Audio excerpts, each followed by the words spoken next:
Hello दोस्तों, नमस्कार। स्वागत है आप सबों का आपके अपने YouTube channel Siddharth education point पर। आज का वीडियो मैथ से रिलेटेड है और टॉपिक है आपका बट्टा, जिसे हम लोग कहते हैं डिस्काउंट। इसका एक और नाम भी है जिसे हम लोग छूट के नाम से जानते हैं या कटौती के नाम से जानते हैं। इस वीडियो में मैं कोशिश करूँगा कि आपको पहले कॉन्सेप्ट अच्छे से सिखाया जाए। अगर आप किसी भी टॉपिक को अच्छे से पढ़ना चाहते हैं तो सबसे पहले आपको उसका पूरा कॉन्सेप्ट, उसका पूरा का पूरा थ्योरी, पूरा का पूरा उसका बेसिक आना चाहिए। उसके बाद ही आप उसके शॉर्टकट्स को, शॉर्ट ट्रिक्स को, उसको अप्लाई करने में सक्षम हो पाएंगे। तो आइए पहले कॉन्सेप्ट को जानने का प्रयास करते हैं और हम लोग डिटेल में चलेंगे और कोशिश करेंगे कि इसके डेफिनेशन और इसके अन्य सभी महत्वपूर्ण हिस्सों को बढ़िया से देखें, ताकि जब मैं सवाल बताऊं तो आप बहुत ही ईजी तरह से इसे आप समझ जाएं। देखिए, सबसे पहले आपके सामने जो ये वर्ड आया है बट्टा, इसका अगर हम सामान्य अर्थ समझें तो आखिर ये है क्या कि किसी भी वस्तु को आप जिस भी मूल्य पे खरीदते हैं, जो मूल्य आपको बताया जाता है, उस मूल्य में जो भी कमी की जाती है वही कमी को हम लोग कहते हैं बट्टा, या तो कहते हैं कटौती। यानी सामान्य भाषा में किसी वस्तु के मूल्य में जो कटौती होती है या जो कमी होती है उसे हम क्या कहते हैं? बट्टा कहते हैं। उदाहरण के तौर पर हम लोग एक एग्जाम्पल ले सकते हैं। जैसे मान लीजिए आप किसी वस्तु का दाम है 200 रुपया और आपको कुछ कटौती करने के बाद वो 175 रुपये में मिल जाता है, तो आप देख रहे हैं कि इस पूरे सौदे में आपको 25 रुपये की कटौती मिल रही है, जो आपका बट्टा कहलाएगा आपके लिए उस क्रय विक्रय के स्थिति में। अब हम लोग जरा समझते हैं कि आखिर ये बट्टा प्रतिशत कैसे निकलता है, या फिर ये बट्टा प्रतिशत का क्या समझ है, क्या चीज़ें हैं ये बट्टा प्रतिशत। देखिए, अगर यदि किसी वस्तु का मूल्य 100 रुपया है, ध्यान रखिएगा आधार होना चाहिए 100 रुपया का। अगर 100 रुपया में अगर कोई वस्तु MRP रखा गया है उसका, और उसमें 30 रुपया कटौती करके आपको 70 रुपया में बेचा जाता है, ये इसका कटौती है। तो ये जो 30 रुपया कटौती हुआ 100 रुपया में, तो आप ये कह सकते हैं कि बट्टा का परसेंटेज कितना है? 30%। ठीक है दोस्तों, यानी 100 रुपया पर जितना कमी होगा उतना परसेंट बट्टा होगा। ठीक है, इसको आप ध्यान रखिएगा। अब देखिए, बट्टा देने का कई तरीका होता है। कई बार कुछ दुकानदार आपको एक छूट देगा, कई बार आपको 2 तरह का छूट देगा, कई बार अन्य प्रकार के छूट आपको मिल सकते हैं। तो देखिए, अगर यदि कोई सौदे में, मान लीजिए आप कोई सौदा किए हैं, उस सौदा में आप उस दुकानदार से गए, उससे डिमांड किया छूट आपने, उसने बोला आपको मैंने भैया 20% डिस्काउंट दिया। आप फिर भी जो है वस्तु को लेने में इंटरेस्टेड नहीं थे, तो वो फिर आपको 10% छूट दिया। फिर भी आप इंटरेस्टेड नहीं थे तो आपको फिर 10% फिर से वो छूट दिया। तो आप देख रहे हैं कि एक ही सौदे पर आपको 2 से 3 प्रकार का छूट मिला। तो इसी को हम लोग कहते हैं क्रमिक बट्टा कहते हैं। ध्यान रखिएगा, क्रमिक बट्टा। अब ये क्रमिक बट्टा को थोड़ा सा और ध्यान से समझिएगा। अभी इसमें कुछ हम बातें आपको समझाएंगे, बहुत ही ध्यान से समझिएगा कि क्रमिक बट्टा क्यों दिया गया। इसको 20 और 10 30 और 10 40% जोड़ के क्यों नहीं दे दिया गया। वो इतना बार जो दुकानदार आपसे उलझता है, बकता है हम लोगों से कि भैया 20%, फिर 10%, फिर 10%, तो वो जोड़ करके ही 40% क्यों नहीं दे देता है। आखिर इसके पीछे क्या कारण है, जरा उसको समझते हैं। मान लेते हैं एक वस्तु का दाम कितना है? 1000 रुपया। अगर इस पर आप 40% छूट मांगेंगे, यानी कि 100 रुपया में 40% छोड़ेगा, तो 1000 रुपया में कितना छोड़ेगा? आपको 400 रुपया छोड़ेगा। यानी कि वस्तु को कितना बेचेगा? वो 600 रुपया में बेचेगा। ठीक है, लेकिन अगर यदि वो क्रमिक बट्टा देता है तो पहले वो अगर आपसे 20% छोड़ेगा पहली बार में, तो 100% 20 रुपया, तो 1000 रुपया में 200%, यानी कि आपसे डिमांड करेगा वो 800 रुपया। अब उसका फिर से आप नहीं माने तो बोलेगा भैया ठीक है, फिर से आपको हम 10% छूट दे रहे हैं, तो 100 रुपया में 10%, तो 800 रुपया में 80%, तो 80% फिर से छोड़ दिया वो आपको। ठीक है, इसको आप बहुत ध्यान समझिएगा। ठीक है, तो आपका मान कितना आ गया? 720 रुपया। अब आपसे वो डिमांड करेगा। आप फिर भी नहीं माने तो आपको बोला भाई 10% आपको और भी छोड़ दे रहे हैं। तो 100 में 10 मैंने क्या 100 में 10, तो 720 कितना हो जाएगा, 720 हो जाएगा आपका 72 रुपया। आप निकाल भी सकते हैं, देखिए 720 का 10% ऐसे निकलेगा। प्रतिशत आप अगर नहीं पढ़े हैं तो परसेंटेज का वीडियो डिस्क्रिप्शन लिंक में दिया गया है, बहुत अच्छा से आपको बताया गया है परसेंटेज का पूरा खेल, पूरा बेसिक्स, आप उसको अच्छे से समझिएगा, अच्छे से देखिएगा।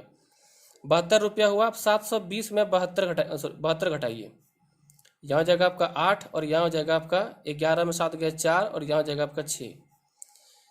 घटाओ, ठीक है, देख लेते हैं एक बार। 10 में 2 गया 8, यहाँ पे बचा आपका 11, 11 में 7 गया तो 4 और यहाँ पर 6।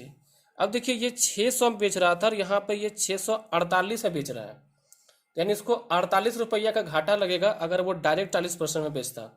इसलिए कोई भी दुकानदार आपको हमेशा क्रमिक बट्टा में देने का प्रयास करता है। उम्मीद है कि आपको समझ में बात आ गई होगी। आइए थोड़ा कुछ और समझते हैं।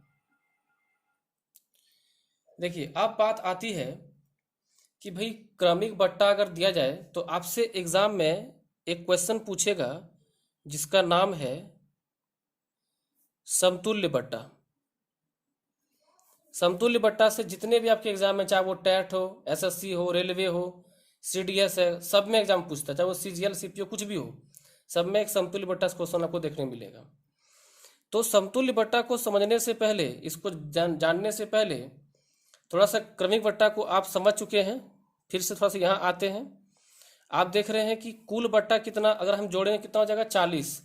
ध्यान रखिएगा कि समतुल्य बट्टा हमेशा क्रमिक बट्टे के कुल योग से हमेशा कम होगा, यानी समतुल्य बट्टा कितना होगा 40 से हमेशा कम होगा। इसलिए आप देख रहे हैं कि यहाँ पर कम बट्टा पड़ रहा है तो 648 में बेच पा रहा है। आइए अब देखते हैं कि समतुल्य बट्टा कैसे निकाला जाता है और परसेंटेज का खेल क्या है इसमें। देखिए अगर मान लीजिए किसी दुकान में कहता है कि भाई इस कपड़े पर या इस वस्तु पर 10% का छूट है, इसका मतलब है कि अगर 10% को हम भिन्न में इसको बदलें तो आपका 1/10 होगा। यानी अगर किसी वस्तु का दाम 10 रुपया है तो उस पर 1 रुपया छोड़ करके 9 रुपया में वो वस्तु को आपको बेच दिया जाएगा। अगर यदि मान लीजिए किसी वस्तु पर 15% का छूट है तो 15% को आप कुछ इस प्रकार से लिख सकते हैं, 5 से काटोगे 3, 5 से काटोगे 20, कि अगर यदि किसी वस्तु का दाम 20 रुपया है तो उस पर आपको 3 रुपया का छूट मिलेगा और वो वस्तु कितना में बिकेगा, 17 में बिकेगा। ये आपको बिल्कुल ध्यान रखना है, ये परसेंटेज का पूरा कॉन्सेप्ट है। मैंने परसेंटेज का वीडियो डाल रखा है बहुत पहले ही, 3-4 वीडियो डाल दिए हैं, आप अच्छे से देखिएगा। मान लीजिए 20% का डिस्काउंट है तो 20% को आप जब भिन्न में बदलोगे तो 1/5 होगा। यानी किसी वस्तु का दाम अगर 5 रुपया है तो उसमें 1 रुपया घट करके वो 4 रुपया में आपको मिल जाएगा 20% के छूट पर। ठीक है दोस्तों, अब देखिए इसको यूज कैसे करना है, इसका यूज समतुल्य बट्टा में कैसे होगा उसी को समझना है। 10% और 20% का समतुल्य बट्टा ज्ञात करिए। तो बहुत सारे किताबों में एक ट्रिक लिखा होता है, 100 माइनस 100 गुने 100 माइनस ए बटा परसेंट, मैंने 100 और 100 माइनस ए बटा बी यहाँ हो जाएगा, और अगर 3% है तो सी डी से चल के आगे जाएगा। इस फॉर्मूला में आपका कैलकुलेशन में काफ़ी टाइम ले सकता है। आप क्या करिए कि 10% को आप 1/10 लिख सकते हैं और 20% को 1/5 लिख सकते हैं। यानी 10 रुपया दाम था, 1 रुपया छोड़ा तो 9 रुपया में बिकेगा और 5 में 1 रुपया छोड़ा तो 4 में बिकेगा। यानी 10 रुपया से 9 रुपया और 5 रुपया से 4 रुपया। आप ध्यान रखेंगे कि क्रॉस आप काट सकते हैं, ऐसे आप नहीं काट सकते। 2 से काटोगे 2, 2 से काटोगे 5, तो 5 से काटोगे 5 गुने 5, और आप ऐसे नहीं काट सकते तो गुना करना होगा, 5 गुने 5 25 और 9 दूनी 18। ध्यान रखिएगा कि ये आपका अंकित मूल्य होता है, अंकित मूल्य होता है और ये आपका विक्रय मूल्य होता है। अब ये अंकित मूल्य क्या है, तो अंकित मूल्य होता है एमआरपी। जब भी आप कोई वस्तु खरीदते हैं तो उसका एक एमआरपी होता है, उसी को हम लोग अंकित मूल्य कहते हैं। ठीक है दोस्तों। अब देखिए 25 से 18 तो छूट कितना मिला, तो यहाँ पर छूट मिला आपको 7।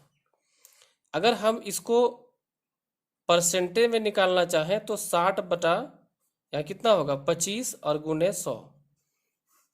ध्यान रखिएगा छूट अगर अंकित मूल्य पे मिलता है, एमआरपी पे ही रुपया छोड़ता है, तो आप आधार किसको मानेंगे, अंकित मूल्य को। 25 चौके 100 और आपका मान आ गया 28%। आप देख रहे हैं कि अगर हम इन दोनों क्रमिक बट्टों को जोड़ते हैं तो आपको 30 मिलता है और यहाँ मान कितना आ रहा है आपका 28। इसलिए समतुल्य बट्टा हमेशा क्रमिक बट्टा से कम आएगा, ये आप हमेशा ध्यान रखेंगे। ठीक है, अब आते हैं हम लोग प्रश्न की ओर। तो आइए अब हम लोग पहला क्वेश्चन को देखते हैं। पहला क्वेश्चन है 20%, फिर 20% और 10% की छूट एक अकेली छूट के बराबर होगी। अकेली छूट का यहाँ पर मतलब है समतुल्य बट्टा से। ऑप्शन दिया गया है, तो अब आपको समतुल्य बट्टा का फॉर्मूला नहीं कॉन्सेप्ट लगाना है। आप जानते हैं कि 20% का मतलब होता है 1/5 और दूसरा भी 20% दिया तो उसका भी मान होगा 1/5 और 10% का मान है तो उसका मान हो जाएगा 1/10। परसेंटेज को भिन्न में रखना है, यानी पहली बार में 5 रुपया से अगर वो 4 कर सकता है, दाम घटा सकता है।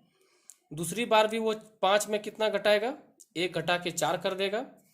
और तीसरी बार में वो 10 रखेगा तो वो घटा के 1 9 कर देगा। मैंने आपको समझाया था कि क्रॉस क्रॉस आप काट सकते हैं, आप ऊपर नीचे नहीं काट सकते। 2 से काटेंगे 2 और 2 से काटेंगे यहाँ पर 5। अब गुना कीजिए, 5 गुने 5, 5 गुने 5 125। यहाँ गुना कीजिए, 4 दूनी 8, 8 गुनी 9 72। ध्यान रखिएगा ये आपका क्या था, एमआरपी था, इसको हम अंकित मूल्य कहते हैं। और ये क्या है, एसपी है। यहाँ आप एक बात का ध्यान रखिएगा कि जब भी आप कोई मार्केट जाते हैं तो जो भी वस्तु का एमआरपी होता है उस पर छूट देने के बाद आप उस वस्तु को खरीदते हैं, अर्थात विक्रय मूल्य होता है, वहाँ आप विक्रय मूल्य पेड करते हैं। उससे जो पैसा आप देते हैं वो क्या होता है, विक्रय मूल्य होता है। अब यहाँ देखिए अगर हमको परसेंटेज निकालना तो क्या करेंगे, अंतर देखेंगे। अंतर कितना है, 28 और 25। यहाँ से 25 और यहाँ से 28 कितना हो जाएगा, तो ये आपका हो जाएगा 53। कहाँ से, 125 से गुना कर देना है 100 से। ठीक है दोस्तों। अब 25 से काटेंगे 5, 25 से काटेंगे 4, 5 से काटिए इसको या फिर गुना कर लीजिए। 4 तिया 12, 1 4 पंचे 20 और 1 21। इसको 5 से भाग करना है तो यहाँ आ जाएगा आपका 4 पंचे 20, फिर 5 दूनी 10, बचेगा 2 4, यानी आपका आंसर होगा 42.4%। तो ध्यान रखिएगा कि ये कॉन्सेप्ट से अगर आप समझते हैं बट्टा को तो आप किसी भी क्वेश्चन में इस कॉन्सेप्ट को लगा सकते हैं। अगला प्रश्न है 20%, 10% और 5% की क्रमिक छूट कितने प्रतिशत समतुल्य बट्टा होगा। देखिए ये सभी क्वेश्चंस पूछे गए हैं तो मान बहुत टेढ़ा आपको दिया जाएगा। तो 20% यानी आप जान चुके हैं 1/5 होगा, 10% यानी 1/10 होगा और 5% यानी 1/20 होगा। आप भिन्न बदलना जानते हैं, आप आराम से कर सकते हैं। यानी 5 से 4 होगा, 10 से 9 होगा और 20 से 19 होगा। आप क्रॉस क्रॉस काट सकते हैं, 4 से काट दीजिए 5 बार में। ठीक है, अब गुना कर दीजिए, 5 गुने 5 25, 25 गुने 10 250 और 19 गुने 9 कितना होता है दोस्तों, 171। पहाड़ा आपको आता होगा, थोड़ा पहाड़ा आना चाहिए। अब देखिए इसमें अंतर कितना हो गया, ये आपका एमआरपी है, ये आपका विक्रय मूल्य एसपी है। तो ये आपका अंतर हो गया 29 और 50 यानी कि 79 का अंतर यहाँ पे हो गया। तो परसेंटेज निकालते हैं, 79/250 गुने 100। यहाँ से आप काट सकते हैं, 5 से काटेंगे 25, 5 दूनी 10। तो आप इसको गुना कर दीजिए, 9 दूनी 18, 7 दूनी 14 और 1 15। ठीक है, अब यहाँ आ जाएगा बटे 5। देखिए जब भी कभी 5 से आपको भाग करना हो तो अब क्या करेंगे, सीधे ऊपर का दुगुना कर दीजिए। कितना हो जाएगा, 8 दूनी 16, ये 8 दूनी 16 और 15 दूना 30 और 1 31 और 1 अंक के बाद पॉइंट मार दीजिए। तो ये सब ट्रिक भी आप ध्यान रखिएगा कि जब भी 5 से भाग करना, जैसे यहाँ पे है ना 158/5, इसको भाग करने के लिए क्या किए हम लोग, इसको दुगुना कर दिए। कितना आया, 316।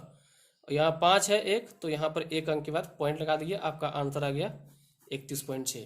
तो इतना टेढ़ा टेढ़ा क्वेश्चन भी आप बहुत ही आसानी से सॉल्व कर सकते हैं, इसलिए आप बहुत ध्यान से समझिए। ठीक है, अगले क्वेश्चन में आते हैं। अब देखिए अगला क्वेश्चन बहुत ही आसान है और इसका एक बेहतरीन ट्रिक आपको सिखाऊंगा, तो आप उसको अच्छे से समझ लीजिए। क्वेश्चन क्या है, एक दुकानदार किसी वस्तु के अंकित मूल्य पर 10% छूट देने के बाद भी 20% लाभ कमाता है। यदि अंकित मूल्य 500 रुपया है तो वस्तु का क्रय मूल्य क्या होगा। आप इसका पहले ट्रिक समझ लीजिए। ट्रिक क्या है, इसका ट्रिक जो निकालने का है, क्रय मूल्य, अगर यदि बट्टा और लाभ या हानि कुछ भी दिया रहे और अंकित मूल्य दिया रहे तो ये लागू होगा। तो आपका दिया गया अंकित मूल्य, ऊपर जितना बट्टा दिया गया है उसको हटाइए, 10% छूट तो 90 बचेगा और नीचे 20% लाभ है तो 100 + 20 120 हो जाएगा। यहाँ से इसको काट दीजिए, 4 से काटिए 3, 4 से काटिएगा 125 × 4 500 होता है और 3 × 9, तो आपका आंसर हो जाएगा 125 × 375। लेकिन अब समझने की बात आती है कि समझेंगे कैसे इस क्वेश्चन को। तो सवाल क्या है, दुकानदार वस्तु के अंकित मूल्य पर 10% छूट देता है और बाद में 20% का लाभ कमाता है। तो एमआरपी है कितना, ये आपका कॉन्सेप्ट है, ध्यान रखिएगा। इसको आपको याद रखना है हमेशा, तभी आप अच्छे से क्वेश्चन समझ सकते हैं। एमआरपी कितना है, 500। हमको क्रय मूल्य पूछा गया है, एमआरपी दिया गया है, हमको एसपी भी इसमें निकालना पड़ेगा। एमआरपी है 500, 10% छूट देने के बाद बेचा गया तो ग्राहक से तो वो 90% का ही डिमांड किया होगा। ध्यान समझिए कि अगर आप एक ग्राहक हैं और किसी वस्तु का दाम एमआरपी 500 लिखा गया है और 10% छूट वहाँ उपलब्ध है तो आप 90% ही पेड करेंगे। यानी कि 500 का 90% अगर हम निकाल दें तो 450 होता है और 450 रुपया आप उसको पेड करेंगे तो दुकानदार को लाभ हो रहा है। कितना लाभ हो रहा है, 20%। यानी कि वह दुकानदार 120% उसके हाथ में आ रहा है। कितना, 450 रुपया। तो क्रय मूल्य कितना होता है, क्रय मूल्य होता है 100%। तो हमको 100% निकालना है। तो 100% निकालने के लिए क्या करेंगे, तो यहाँ से 1% निकाल लेते हैं। 1% होगा 450 बटे 120 और 100% निकालने के लिए 450 बटे 120 गुने 100 कर देना है और यहाँ से काट दीजिए। आप 2 से काटेंगे, सॉरी इसको आप जो है 3 से काटिए। 3 से काटेंगे 4, 3 से यहाँ काटेंगे 150, यहाँ काटेंगे तो 150 को आधा करेंगे तो ये आपको मिलेगा 75 और 75 गुने 5 कितना होता है, 375। अब गुणा कर देख लीजिए, 5 गुने 5 25 और 5 7 बचे 35 और 2 37। तो उम्मीद है कि आपको सारा कॉन्सेप्ट समझ में आया होगा। अगले क्वेश्चन में कॉन्सेप्ट नहीं, सीधे हम लोग ट्रिक लगाएंगे। आइए अगला क्वेश्चन देखते हैं। अगला क्वेश्चन है, एक ऑटो व्यापारी जो कार के अंकित मूल्य पर 12% छूट देता है, 10% लाभ भी कमाता है। यदि अंकित मूल्य 1,26,000 रुपया है तो क्रय मूल्य क्या होगा। तो आप सीधे क्रय मूल्य का सीपी इसको बोलते हैं, ट्रिक लगा दीजिए और ऊपर क्या होगा, दिया गया छूट तो यहाँ 88 हो जाएगा और लाभ कितना है 10%, तो यहाँ पर 110 हो जाएगा। ये दोनों कट जाएगा, 11 से काटोगे 8 बार में गुना कर दीजिए इसको। तो 00 8 6 48, हाथ में 4, 12 8 96 और 4 100, यानी आपका मान आ जाएगा 1,08,000। दोस्तों यदि आपको पूरा कॉन्सेप्ट समझ में आया हो, शॉर्ट ट्रिक सब समझ में आ गए, यदि आप सभी प्रश्नों को अच्छे से समझ में आ गया है और वीडियो आपको पसंद आया है तो इसे सब्सक्राइब कर लें और लाइक करें और दोस्तों को शेयर करें। तब तक धन्यवाद।